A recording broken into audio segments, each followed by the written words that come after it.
Greetings and salutations. I am going to review Monkey Man today, which is the directorial debut of Dev Patel, actor known for movies like Slumdog Millionaire and The Green Knight, starring here as well, and he co-wrote the movie, so he was all on board for this one.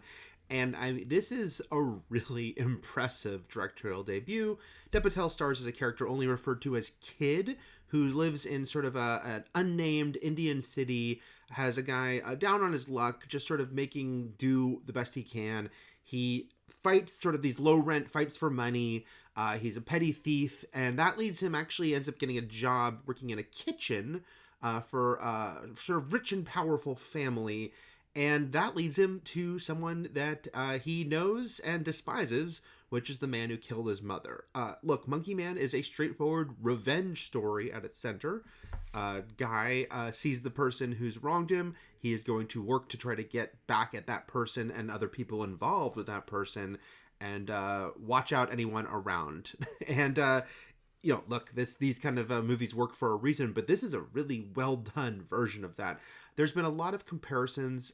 The marketing is leaning into this as well to John Wick, and I get why, because it's, very focused on this one person, very sort of down and dirty, intense one-on-one fights happen in the films.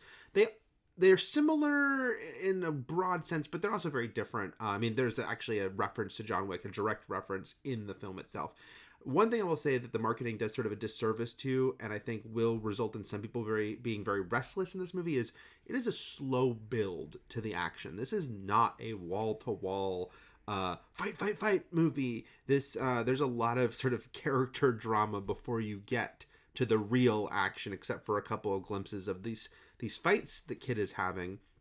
But it does a good job of setting the scene, of establishing, this character before things are going to get very physical and very visceral. I really think that when the action arrives, it's pretty holy crap.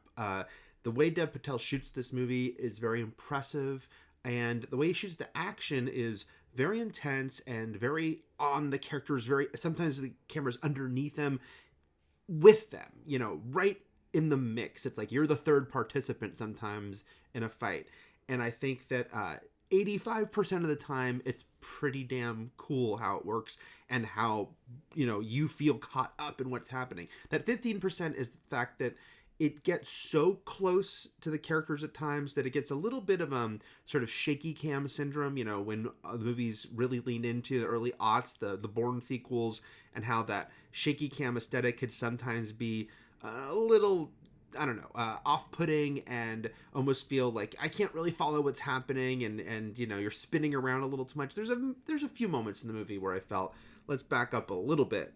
But by and large, what you're seeing is really cool and just memorable and punctuated by these big moments. There is some knife play in this movie that is very unique and got a big cheer from the crowd I saw this film with, while also a wince from the crowd about what was happening. Yeah, this is unabashedly violent and intense in a way that I think action fans will really like.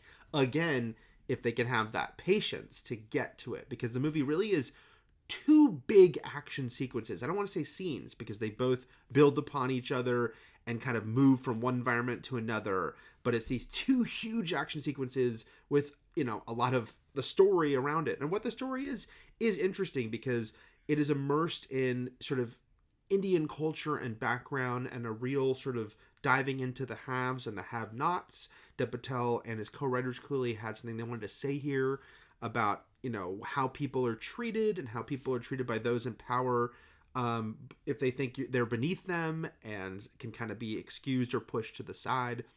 There's an interesting subplot in this movie about a trans community that takes Kid in, that the worst people on the internet are going to complain about, but I thought it was just a really interesting thing to put in the film. And it's not like some huge, looking at the camera message. It's just like, hey, this is part of the society too. And it is mentioned early on, and then you kind of meet these characters as we continue, and we see a lot of other parts of the society where, sometimes we linger on things, and sometimes it's just a glimpse of just how people are treated and how people have no money and live in, absolute you know, day to day, barely getting by, versus these people we see kind of in their towers and with wielding all the power in the film. You know, look, every single thing in the film doesn't work. There's, for instance, there's a character that we meet that's a prostitute, and we see that she's treated very poorly by these people that, you know, control everything. We don't understand exactly her story. We don't know if, you know, she was forced into this life, and she's very cursory, and when she kind of pops in and out, it feels like it's supposed to be more significant than we got. And yeah, the buildup is probably a little too slow. Maybe it could have gotten, you know, to what we're waiting for a little faster. But, you know, by and large, I think this is a very successful movie. The Monkey Man of the title ties into a myth of a demigod that Kid was taught by his mom when he was young. I really like how that comes into the film. The flashbacks we see, the monkey mask he uses during some of his fights, that evokes that character and the significance to it, and how he is, you know, kind of embodying that. And I think the movie just has fun twists on very familiar tropes. For instance, there is a training montage in this movie, and you gotta have a song for a training montage, right? Well, this one is provided in the movie by a character in a really fun way. And just, it's a different spin on, you know, instead of hearing the rock song playing, just, you know, being presented by the gods of the movie, it is a character inside the film, and it's kind of a fun little winking way to do that.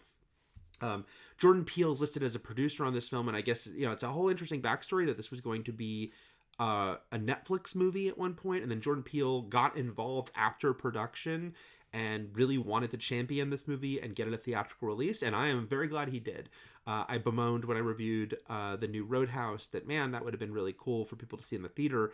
And this, which I think is, you know, a better film, even though I enjoyed the new Roadhouse, this plays great, and you know, definitely deserves to be on the big screen, and I think would have been lost on Netflix, where, you know, movies like Extraction, which are really good action movies, you still feel like, wow, that would have been like a really fun release, and instead it kind of gets that quick on Netflix, and then no one's talking about it. So really glad Monkey Man will be in theaters. And then Dev Patel, just, this is such a great directorial debut. You know, it really shows so much promise for what he can do going forward, and it's really cool that he got this opportunity. And I know it was a very long journey to get this movie to the screen, including, you know, COVID and delays, and this movie was in the works for a long time.